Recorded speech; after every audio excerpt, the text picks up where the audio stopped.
Selamat datang di pembahasan mendalam kita.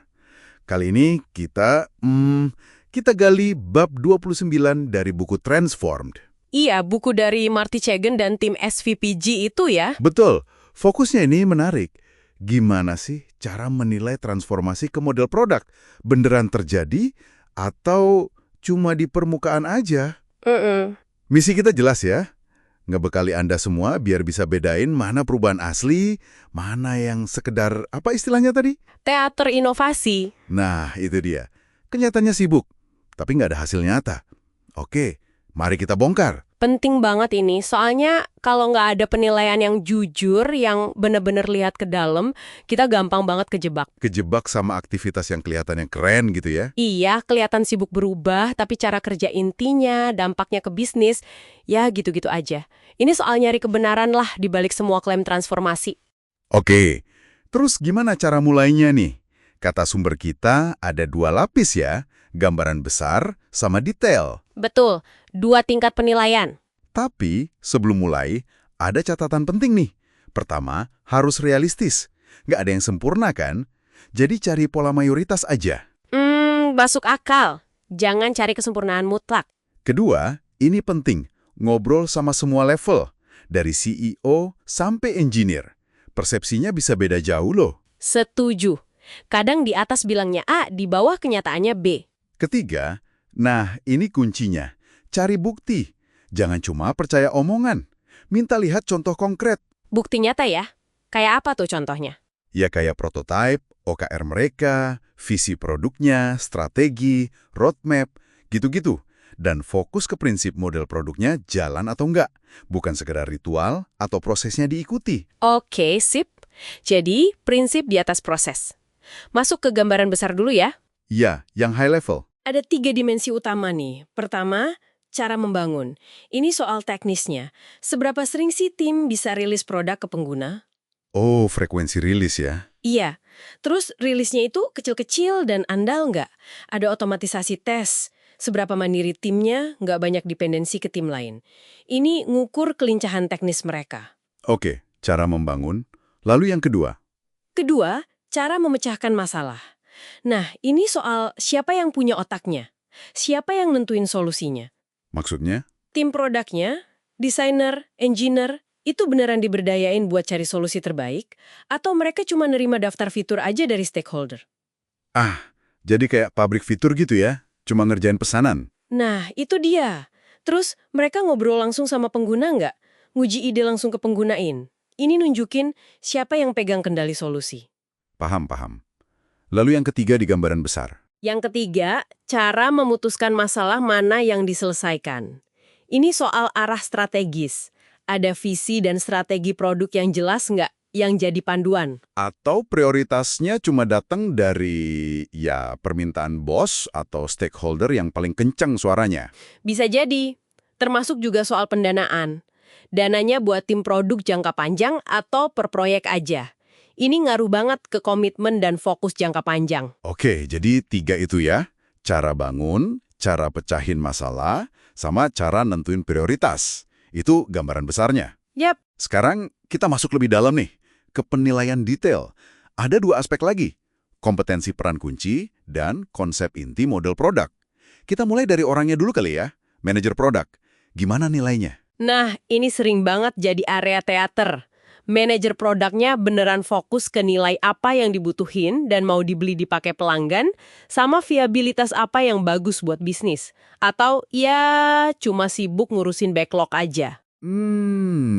Beda ya antara ngurus backlog sama mikirin nilai dan viabilitas. Beda banget.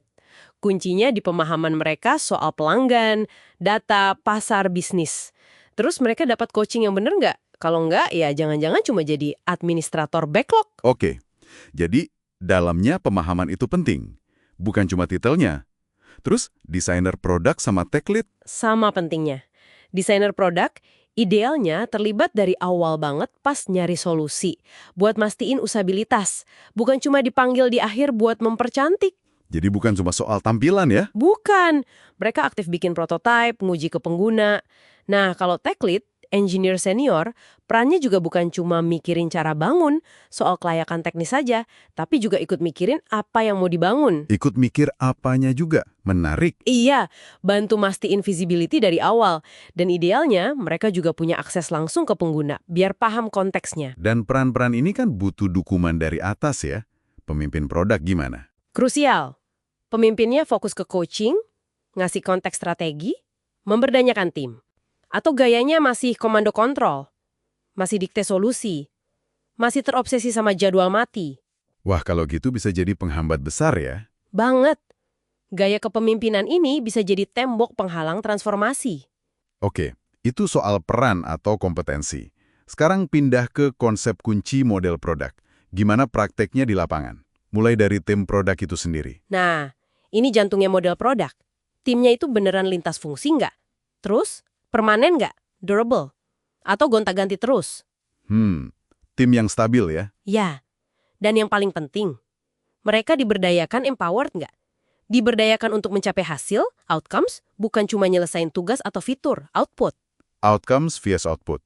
Itu beda kunci ya? Betul. Dan mereka punya akses langsung nggak ke pengguna, ke data, ke stakeholder? Kalau nggak, gimana mau berdaya? Oke, tercatat. Pemberdayaan untuk hasil. Lanjut, strategi produk gimana?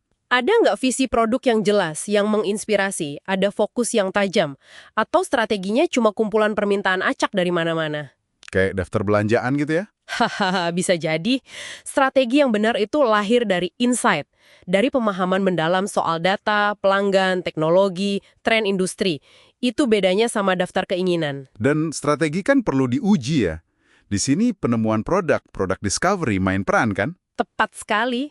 Ada nggak upaya nyata buat nguji ide-ide produk secara cepat, murah, sebelum habis banyak sumber daya buat ngembanginnya? Kayak pakai prototype, eksperimen gitu. Iya. Dan apakah timnya proaktif nilai resiko di awal? Resiko nilai, usabilitas, kelayakan teknis, viabilitas bisnis, bahkan etika. Ini intinya biar nggak buang-buang waktu dan duit buat bikin barang yang salah. Oke, minimalkan pemborosan. Setelah ditemukan idenya, baru pengiriman produk delivery. Apa yang dilihat di sini? Dua hal, kecepatan dan keandalan. Rilisnya beneran sering nggak? Minimal 2 minggu sekali lah idealnya. Wow, 2 minggu sekali ya? Idealnya gitu. Terus produknya dipasangin alat ukur nggak? Instrumentasi, buat mantau kinerja, perilaku pengguna, infrastruktur deployment-nya gimana, bisa rollback gampang, bisa A/B testing. Dan soal utang teknis, technical debt. Nah, itu juga. Gimana ngelolanya? Dicuekin aja sampai jadi masalah besar atau dikelola secara sadar? Oke, banyak ya detailnya. Terakhir nih, tapi kayaknya fundamental banget. Budaya produk. Yap, mungkin ini yang paling dasar. Prinsip lebih dihargai nggak daripada sekedar ikutin proses. Ada fondasi kepercayaan, trust-nya, atau isinya kontrol melulu. Inovasi versus prediktibilitas ya. Betul, inovasi, belajar dari gagal, eksperimen, itu dihargai nggak? Atau yang penting semua sesuai jadwal, predictable. Budaya ini yang bikin semua elemen lain bisa jalan optimal atau malah mandek. Komplit banget ya penilaiannya. Jadi, kenapa ini semua penting buat Anda yang dengerin? Ini kayak semacam kacamata ya, buat lihat tembus jargon-jargon keren, presentasi yang muluk-muluk. Iya, jadi alat bantu kritis. Buat menilai apakah transformasi yang lagi Anda alami, atau Anda pimpin, atau mungkin cuma Anda amati, itu beneran ngubah cara kerja dan hasil, atau ya itu tadi, cuma pertunjukan. Intinya, bab 29 ini negasin penilaian jujur, berbasis bukti, fokus ke prinsip. Itu satu-satunya cara mastiin transformasi ke model produk beneran ngasih dampak, bukan cuma seremoni mahal. Nah, ini jadi pemikiran penutup nih buat Anda renungkan. Selain pakai kerangka ini buat nilai organisasi atau tim lain, gimana kalau dipakai buat ngaca? Buat refleksi ke dalam? Menarik. Anda sendiri atau tim Anda, gimana kalau dinilai pakai elemen-elemen kunci tadi? Gak peduli peran Anda besar atau kecil. Bukti nyata apa sih yang bisa Anda tunjukin untuk tiap poinnya? Coba direnungkan.